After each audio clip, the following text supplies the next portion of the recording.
गिबि गिबियाव आङो नोंथांमोननि जिनाखि चेनेल बे चेनेलनि गेजेरजों दिनै आङो सालाकाटि ओनसोलनि बा सालाकाटि समस्तिनि रायजो राजानिसिम गोसो गोरबोनिफ्राय रोजा रोजा साबायखर बावहरग्रोनाय जाबाय।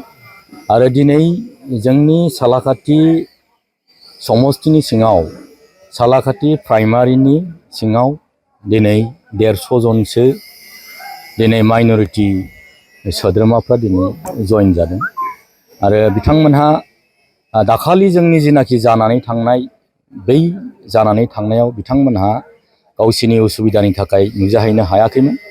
बिथांमोनहा ओइदिनखालिनो जइन जानो होननानै जोंनो खोथा होदोंमोन। दा दिनै बिथांमोनहा गावसिनि खोथा होनाय बादियैनो दिनैनि जिनाखि सालाकाटि मस्जिदाव दिनै जिनाखि अन्थाइ खाम्फा गायनाय 1400 सीसी ब्लकनि खामानि बेखेवनायजों लोब्बा लाखिनानै दिनै बिथांमोनहा बे जयनिंआव सालाकाटि ओनसोलनि 150 जनसो माइनरिटि सोद्रोमाफ्रा दिनै जोंनि UPPL राजनैतिक दोलोजों जगदान जादों।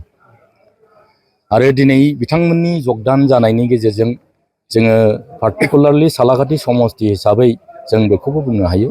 दिनै सालाकाटि समस्तिनि UPPL पार्टिनि जिनाखि स्ट्रेंथ बेयो आगोलनिख्रुइ माने बेटार देन बिफोर होननानै जों बुंनो हायो। मानो होनोब्ला दिनैनि दिनाव जोंनि UPPLनि जिनाखि खामानि मावनाय बा जोंनि BTR सरकारनि दिनैनि दिनाव जिनाखि सिन्था धारणानि गेजेरजों खामानि मावदों बेफोरबादि खामानि मावनायखौ गोबां सुबुङा मोजां मोननानै सानफा एफा जोंनि UPPL राजनैतिक दोलोजों जगदान होनायखौ जों नुनो मोनदों। दा हयथ' बिथांमोनहाबो दिनैनि दिनाव जेनाखि 150 जन माइनरिटि सोद्रोमा बिथांमोनहा जइन जानाय बिथांमोनहाबो बे खामानिखौ एट्राक्टिभ जानानैनो आक्रोशन जानानैनो निस्सय जादों। आरो जों दिनैनि दिनाव बुंनो हायो जोंनि BTR सरकारनि खामानि मावनायनि जिनाखि आदर्श जिनाखि नीति बा जिनाखि परिकल्पना बेयो बास्तबाव जों बुंनो हायो दिनै बेयो थारैनो क्रिएटिभ आरो कनस्ट्राक्टिभ। दा दिनै जों बुंनो हायो दिनै जोङो मिन्थिनायाव बिथांमोनहा एकदम 17 बोसोर जिनाखि एन्टि इनकाम्बेन्सि BPF राजनीतिक बिथांमोननिनो एकदम हार्डकोर वार्कार जों मिन्थिगौ। दिनै बिथांमोनहा बिथांमोननि भबिष्यतखौ नुयैयाव बा बिथांमोननि माखासे एक्टिभिटिसाव गोजोनै मोननायाव दिनै बिथांमोनहा जोंनि UPPL राजनैतिक दोलोजोंनो बिथांमोनहा फैबाय। आरो बिथांमोनहा एकदम रियेलि माने BPFनि कर्मी आरो माखासेफ्रा बिबानबो दङ होननानै जों मिन्थिनो मोनदों। যে ধৰক 2003 চনত আমাৰ BTC চুক্তি স্বাক্ষৰ হৈছিল। তাৰপিছত মানে নিৰ্বাচিত এটা BTCত এটা চৰকাৰো হৈছিল। কিন্তু দীৰ্ঘ সময় 15 বছৰ সময় তেওঁলোকে হাগ্ৰামান নেতৃত্বত এটা শাসন BPFৰ শাসন চলাইছিল। কিন্তু আমাৰ এই অঞ্চল আজিও অনুন্নত হৈছে। আপোনালোকে দেখিছে ওচৰতে মছজিদ মন্দিৰ থকা ৰাস্তাটো তেওঁলোকে মানে এইটো নিৰ্মাণ কৰা নাই।